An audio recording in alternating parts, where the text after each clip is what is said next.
السلام علیکم ورحمۃ اللہ وبرکاتہ۔ خوش آمدید قرآن ورڈ بائی ورڈ کی ایک اور روحانی مجلس میں۔ آج ہم سورۃ البقرہ کی آیت نمبر 11 اور 12 کا مطالعہ کریں گے۔ شروع کرتے ہیں تعوذ اور تسمیہ سے۔ اعوذ باللہ من الشیطان الرجیم، میں پناہ مانگتی ہوں اللہ کی شیطان مردود سے۔ بسم اللہ الرحمن الرحیم، شروع کرتی ہوں اللہ کے نام سے جو بڑا مہربان نہایت رحم کرنے والا ہے۔ دیکھیے آیت نمبر 11۔ وَإِذَا قِيلَ لَهُمْ لَا تُفْسِدُوا فِي الْأَرْضِ قَالُوا إِنَّمَا نَحْنُ مُصْلِحُونَ، اور جب کہا جاتا ہے ان سے نہ تم فساد مچاؤ زمین میں، وہ کہتے ہیں بے شک ہم تو اصلاح کرنے والے ہیں۔ اس کا لفظ بلفظ ترجمہ دیکھیے۔ وا اور اذا جب، قیلا کہا جاتا ہے، قیلا لفظ قول سے نکلا ہے کہنا، اور جب ان سے کہا جاتا ہے لہم ان سے، لا نہیں، تفسدو تم فساد پھیلاؤ، فی میں، ارضی زمین میں، اور جب کہا جاتا ہے ان سے نہ تم فساد پھیلاؤ زمین میں، قالو وہ کہتے ہیں انما نحن بے شک ہم تو مصلحون اصلاح کرنے والے ہیں۔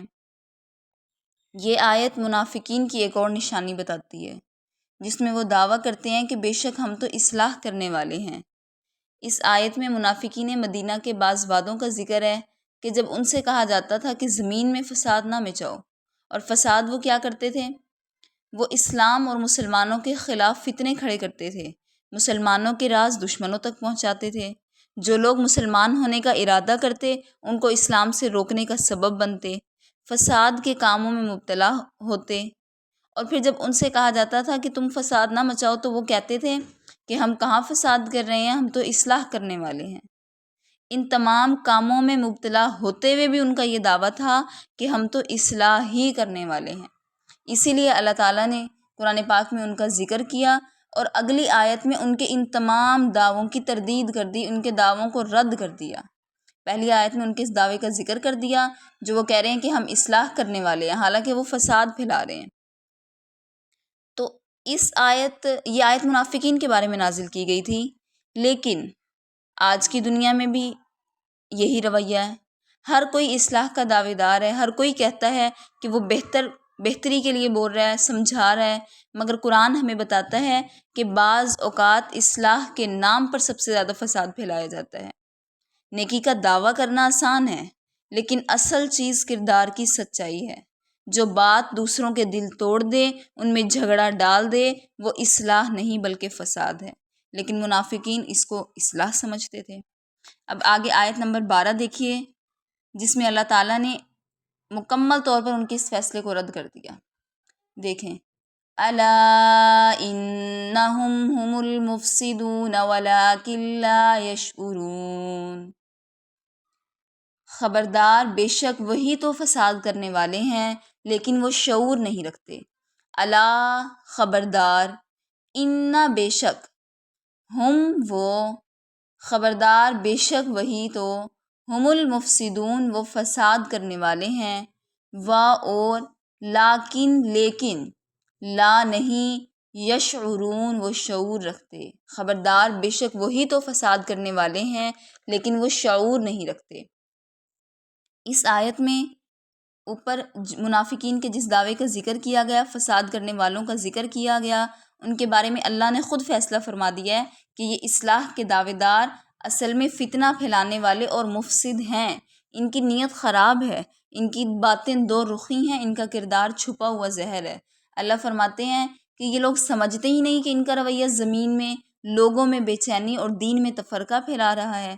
جو یہاں پر یہ لفظ ہے نا، لا یشعرون، یہ نہایت قابل غور لفظ ہیں۔ کیسے؟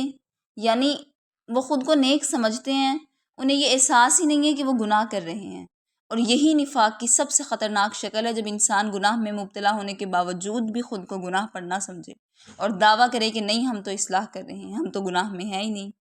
اور اس کے برعکس سچے مومن وہ ہیں جو خود کو ہمیشہ احتساب میں رکھتے ہیں، ہمیشہ اپنے دل کو ٹٹولتے ہیں کہ ہمارا کوئی جملہ، ہمارا کوئی عمل کسی کے لیے آزمائش تو نہیں۔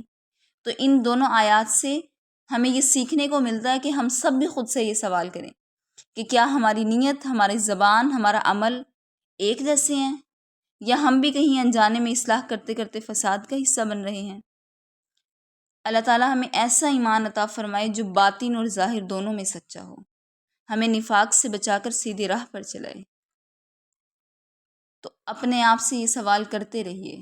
قرآن ہمیں اس دور کی باتیں بھی بتلا رہا ہے اور ہمیں آج کے لیے سبق بھی دے رہا ہے، اور ہم جب اس قرآن کو پڑھ رہے ہیں، اس کی آیات کو سمجھ رہے ہیں، تو ہم پر ہمارا حق بنتا ہے کہ ہم اس پر عمل بھی کریں اور خود کو بھی احتساب میں لائیں، اپنے عمل کے بھی ذمہ دار بنیں۔ اللہ تعالیٰ سے دعا گو ہیں کہ ہم نے جو کچھ پڑھا ہمیں اس پر عمل کرنے کی توفیق عطا فرما اور اس کو ہمارے لیے صدقہ جاریہ بنا۔ اگر آپ کو یہ ویڈیو پسند آئی ہے تو ضرور شیئر کریں تاکہ قرآن کی روشنی اور لوگوں تک پہنچے، دلوں کی سچائی تک پہنچے، دلوں کو منور کریں۔ ملتے ہیں اگلی آیات میں۔ السلام علیکم ورحمۃ اللہ وبرکاتہ۔